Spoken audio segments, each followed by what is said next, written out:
자, 지난 시간에 이제 우리가 팝업 창을 여기까지 이제 구현을 했어요. 그렇죠? 중복 제거까지 작업을 했죠. 그러면 이제 팝업 1을 클릭하면 화면을 줄게 되면 이제 이런 식으로 스크롤바가 생기면서 화면이 더 이상, 그러니까 팝업 창이 이 공간을 넘어서지 않게끔 이제 지난 시간에 이제 했었어요. 기억나죠?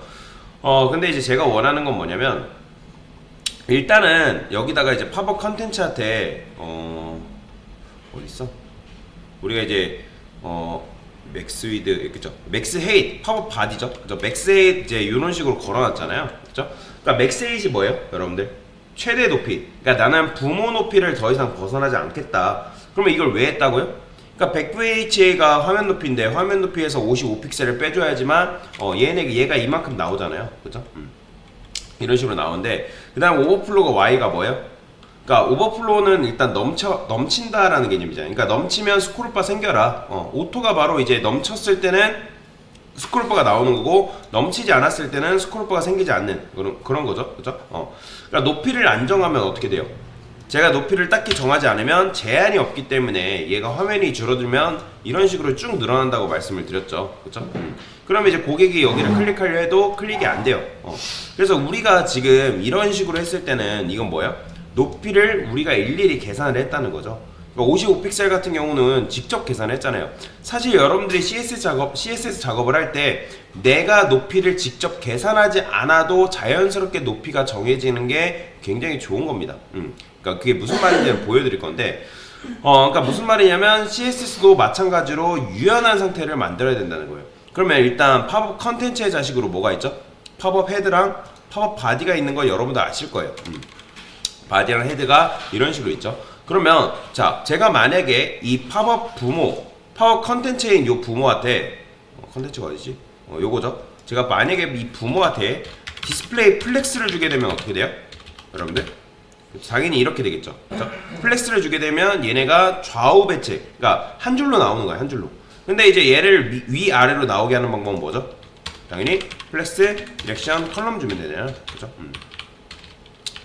자, 이렇게 주게 되면 얘네가 위아래로 이런 식으로 배치가 됩니다. 자, 그러면 플렉스를 주기 전이나 플렉스를 준 후에나 뭐 어차피 이렇게 주나 똑같은데 왜 굳이 이렇게 주냐? 왜냐면 디스플레이 블럭이라서 그냥 위아래로 나오는 거잖아요. 그렇죠? 그런데 자, 플렉스로 만들어 놓으면 뭐가 가능하냐면 이런 게 가능합니다. 자, 일단은 플렉스를 줬기 때문에 부모 안에 개구리 두 마리가 있죠. 헤드랑 바디 해가지고 이제 개구리가 두 마리가 있는데, 그러면 굳이 여기다가 이걸 안 줘도 상관없습니다. 높이를 정하지 않고 플렉스 그로우가 뭐예요? 자, 성장성이라고 말씀드렸어. 그러니까 높이는 높이인데 아까 전에 했던 맥스에잇 같은 경우는 내가 직접 해서 계산을 해서 그런 높이고, 얘는 유연하게 늘어날 수 있을 만큼 늘어나라. 그러니까 형제들의 범위를 침해하지 않는 범위 안에서 늘어나게끔 되어 있어요. 근데 이제 보면 끝까지 늘어나죠. 자, 그러면 이제 여기다가 헤드한테도 한계를 이제 정해줘야 되는데, 자, 일단은 플렉스 그로우를 주고, 그쵸. 일단은 이제 이런 식으로 이제 일단은 잡고 가는 거예요. 일단 잡고 가고, 그 다음에 이어서 할게요. 그래서 이제 맥스에잇 같은 경우는 아까도 말씀드렸던 것처럼 높이를 누가 정했다? 내가 정했다. 내가 정했다. 그런 거죠. 그래서 컨텐츠는 점점 이제 당연히 내용이 많아지면 이런 식으로 되는 거예요. 이렇게. 그래서 부모한테 뭘 주냐면 이 부모한테 맥스에잇을 줘볼게요. 자, 맥스에잇을 제가 만약에 90VH를 해볼게요. 90VH 주게 되면 얘는 최고 높이가 90VH 딱 정해져 있는 거죠. 그러면 90VH 이상은 더 안 넘어갑니다. 보이죠? 화면이 줄어들어도. 그러니까 헤드 같은 경우는 높이가 사실 정해져 있죠. 그러니까 우리가 헤드의 높이를 직접 정해준 건 아니에요. 왜냐면 X표 닫는 버튼이 이제 30픽셀만큼 갖고 있기 때문에 그 픽셀의 높이를 가지고 있는 거죠. 그렇기 때문에 얘 같은 경우는 사실 줄이고 자시고 할 게 없는데, 근데 얘는 어떤 속성을 가지고 있어요? 지금 우리가 플렉스 그로우 1을 줬죠. 그러니까 부모가 준 높이가 여기서부터 여기까지라는 거죠. 그럼 거기서 어디를 뺀? 자기 형이 사용한 높이를 뺀 나머지를 사용하는 성질이 있어요. 플렉스 그로우 같은 경우. 그래서 높이가 잡혀 있는 거예요. 그러니까 이 녀석이 높이처럼 이제 사용이 되는 거죠. 그러면 높이보다 많은 내용이 있을 거 아니에요. 그러면 뭐 어떻게 된다? 오버플로가 발생이 되는 거예요. 오버플로가. 그러면 오버플로가 발생이 되기 때문에 여기서 오토 줬기 때문에 이제 스크롤바가 생기는 거고. 자, 그 다음에 팝업 창이 끝까지 안 늘어날 이유는 없으니까 여기다 뭐 주면 되는 거예요? 100VH 주면 되겠죠. 그러면 어떻게 되는 거예요? 딱 100VH만큼만 늘어나는 거 보이죠? 그러니까 우리가 직접 계산했을 때보다 좀 더 깔끔하다라는 거예요. 좀 더 깔끔하다.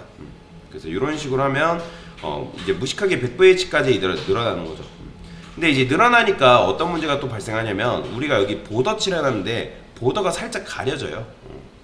뭐 엄청나게 가려진다기보다는 뭐 제가 레드라 해볼게요. 레드.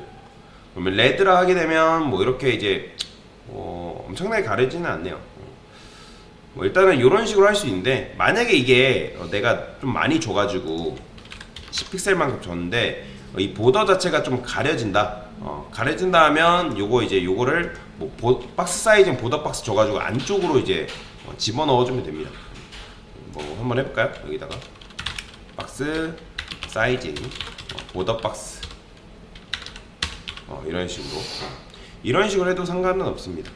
근데 뭐 크게 지금 티가 안 나서 뭐 안쪽으로 해주는 게 조금 더 깔끔하겠네요. 그래서 이런 식으로 보더 박스 이제 박스 사이즈 보더 박스까지 줌으로 인해서 이렇게 되는 거죠. 얘는 블랙으로 다시 바꿔주고. 자, 그 다음에 이제 여기 이제 레드 칠해져 있던 거는 이제 잠깐 보려고 했던 거라서 굳이 이제 필요 없죠. 그러면 팝업 창이 이제 깔끔하게 만들어지는 거죠. 나중에 이제 추가적으로 여러분들이 여기다가 내용 넣고 뭐 작업하고 뭐 이미지를 넣는다거나 뭐 그런 식으로 작업을 해도 되겠죠. 그래서 이제 VH 같은 경우는 사실 정말 필요할 때 쓰는 거고 사실 여기다 VH 굳이 줄 필요 없습니다. 그냥 퍼센트만 줘도 돼요. 왜냐면 부모 높이가 있기 때문에 얘는 부모 높이가 있기 때문에 그냥 VH 줄 필요 없이 퍼센트 딱 주게 되면 이런 식으로 딱 되는 거죠. 이렇게 보는 게 좀 더 깔끔하죠. 그래서 이렇게 한번 해봤습니다. 그러면 이제 다른 버튼들도 자연스럽게 이렇게 되는 거죠.